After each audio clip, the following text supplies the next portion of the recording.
What's going on, guys? It's ETAPRIME back here again. Today I'm going to be taking a look at another awesome little budget prepaid or no contract phone, as some people like to call them, that I recently picked up.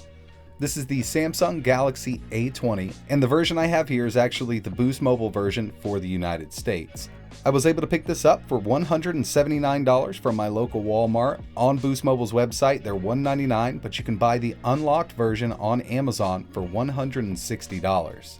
And if you're going with the unlocked version, there's a few different colors to choose from. Unfortunately, the Boost Mobile version that I have here is the black version. I was really hoping to pick up the red, but you can get it in black, red, peach, or blue.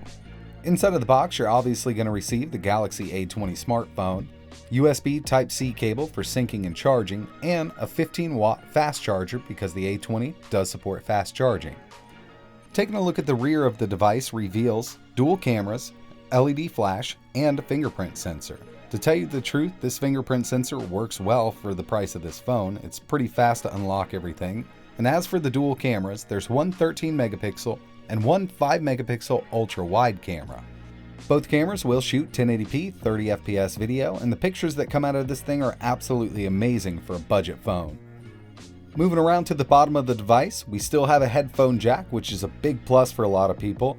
USB Type-C for charging and sync, the microphone, and our single speaker output. Even though this has a single speaker in it, this thing does get pretty loud and it sounds great. On the right hand side, we have our power button and volume rocker. Moving over to the left, we have our SIM tray / SD card slot. Now this will support up to a 512 gigabyte SD card. I only had an extra 256 laying around and it works fine in here. Recently, I did a review on the new Galaxy A10e. Now this is my favorite budget smartphone. $99 from Boost Mobile, Metro, and I believe you can get it from T-Mobile. The A10e is absolutely the best $100 smartphone that I've ever messed around with, but as you can see, the A20 has a much bigger screen. We also have a faster CPU and more RAM. Of course, it's going to cost anywhere from $60 to $100 more depending on where you buy it, but if you were looking for something with a bigger screen and more RAM, I think the A20 is a great choice. And speaking of the screen on the Galaxy A20, it's actually bigger than the S10 screen. Now the S10 Plus is around the same exact size, but the A20 does use a Super AMOLED display, which looks absolutely amazing. But you got to keep in mind that the Galaxy S10 is a much more expensive phone. It's more feature-rich, much more powerful, and just an overall better device. And the price definitely reflects that. So let's go ahead and go over the specs of the Galaxy A20. For the CPU, it's using the Exynos 7885. I've also seen it listed with the 7884, but I believe the 7885 is a higher clocked CPU. It's an octa-core chip, 2 A73 cores at 1.6 GHz, and 6 A53s at 1.35. For the GPU, we have the Mali G71 MP2. It's a dual-core GPU up to 720 MHz. 3 GB of LPDDR4 RAM. For the display, we have that 6.4-inch Super AMOLED at 720 by 1560. I know some people are going to be upset that this screen isn't even running at 1080p, but I have to say that it looks absolutely amazing. That Super AMOLED display just makes this thing pop. As for storage, 32 GB of internal storage, plus that micro SD card slot is good up to a 512 GB card. 802.11ab GN and AC Wi-Fi, so we do pick up that 5 GHz network, and the chip in here is really fast. We also get Bluetooth 5.0 and NFC. Dual rear cameras, like I mentioned, one is 13 megapixel and the other is 5 megapixel, but it's set to ultra wide. Front 8 megapixel selfie camera. All of these cams look really good. They do shoot 1080p 30 FPS. A non-user replaceable 4000 mAh battery with 15-watt quick charging capabilities, and Samsung claims 13 hours of web browsing or 31 hours of talk time. And finally, the operating system. It's running Android 9.0 out of the box along with Samsung's One UI. The overall user experience has been great on this phone. I've installed a ton of apps and I want to test a bunch of stuff here, but real quick, we'll just go into Google Play. Like I said, this is running Android 9.0. Everything's been really smooth, and if you want to go ahead and stream from Hulu, HBO, Netflix, YouTube, you're going to have no trouble at all. Now I have this set to night mode because I really like the way the black looks, but you can always turn this off and get the white menu logos. Now I personally don't use Samsung Bixby, but I know a lot of people out there enjoy using it, and it is included with the Galaxy A20. So if that's something you're into, it is included on this phone. So like usual, in this video I'm going to run a few benchmarks. I also want to test out this camera. We'll get into some native Android gaming, and then finally, we'll wrap it up with a little bit of emulation. I usually do video playback testing, but it's going to work fine on here. I've tested Netflix and YouTube. I haven't had any issues at all. So we're going to skip that for this one.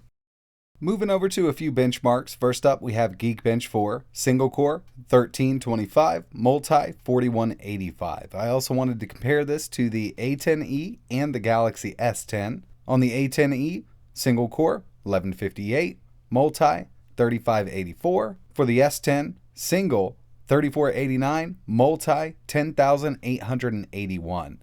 Obviously, the S10 destroys both of these phones in single and multi-core tests, but you got to keep in mind that the S10 is a much more expensive device.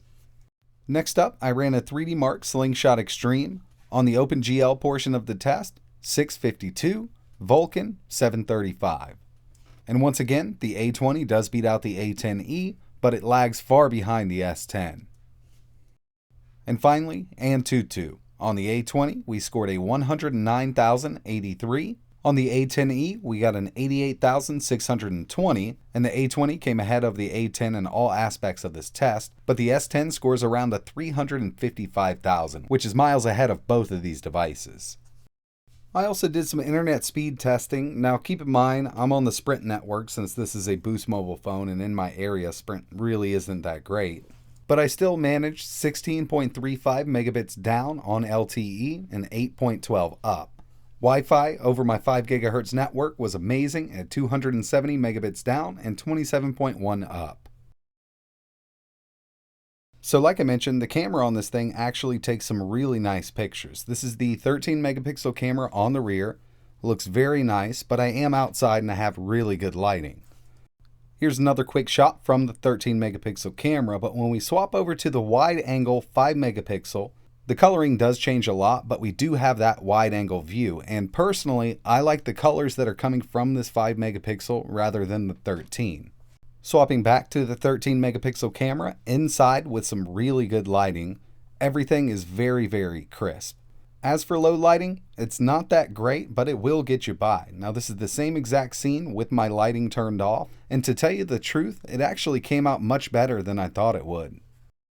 Moving over to some native Android gaming, this little phone actually rocks when it comes to these games. Everything that I've tested has worked really well. A few of the games I did have to set to low, but they're definitely playable. This is Hearthstone, and you'll have no trouble enjoying this game on the A20.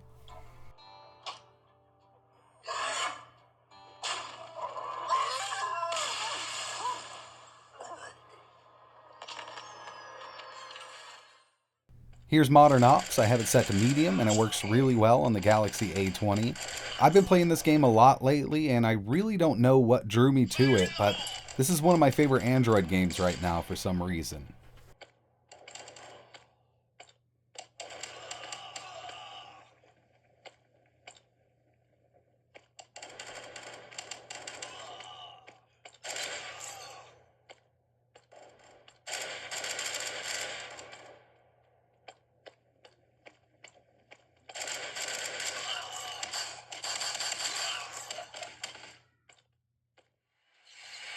Here's Asphalt 9 Legends. I also tested the Rally version, I think it's called Extreme Rally, plus Real Racing by EA, and all of them perform great on the A20.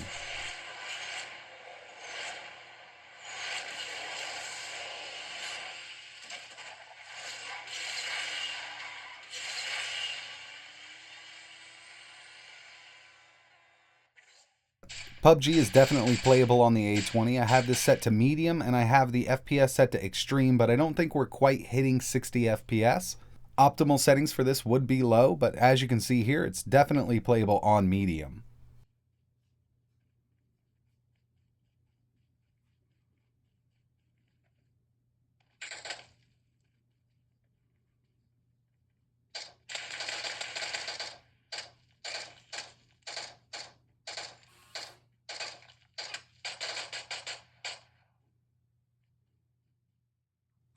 Minecraft Pocket Edition performance is great, and as you can see here, I'm using a Bluetooth controller. This is the Saitake 7007X. This is my favorite Bluetooth controller right now. I've done a full video on it. And I'll leave a link in the description if you want to pick one of these up. It's a great Bluetooth controller for Android.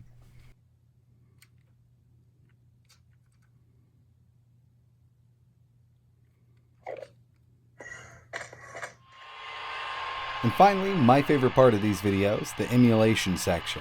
This is PSP using PPSSPP. Tested a bunch of games here. Everything works really well except for Killzone Liberation, God of War Chains of Olympus, and Midnight Club. Those are 3 of the harder games to run, but most of the other stuff that I tested, I was able to run at 2x to 3x resolution. Next up, we have some Dreamcast emulation using the Redream emulator from the Google Play Store. This is Power Stone 2. Tested a few other games. I was able to get 60 FPS across the board. Works really well on this device.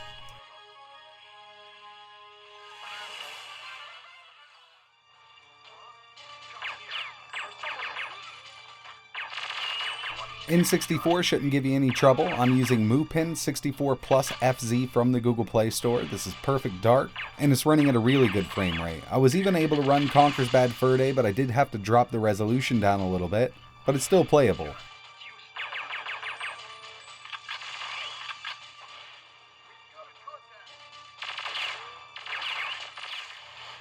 Unfortunately, this device isn't powerful enough to run every Sega Saturn game at full speed. There's a lot of them that are going to struggle a little bit. I did test out a few different cores in RetroArch and the standalone Yobasa Sanshiro.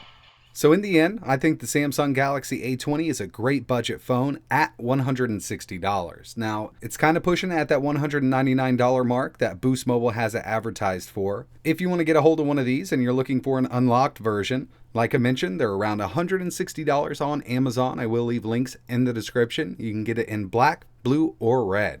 These budget, prepaid, no contract phones, whatever you want to call them, have come a long way in the last couple of years. And the ones that Samsung have been putting out recently, like the A10, the A10e, and the A20, are awesome devices for the price. So that's pretty much it for this video, guys. I really appreciate you watching. I know I've been doing a lot of Android lately on my channel, but the single board computer market and development has been kind of stagnant for the last few months, so I figured I'd go ahead and switch over till we get some new stuff for the single board computers. All links for everything I mentioned will be in the description. If you have any questions at all, let me know in the comments below. It'd also be really cool if you could hit that like button, maybe subscribe to the channel. But like always, thanks for watching.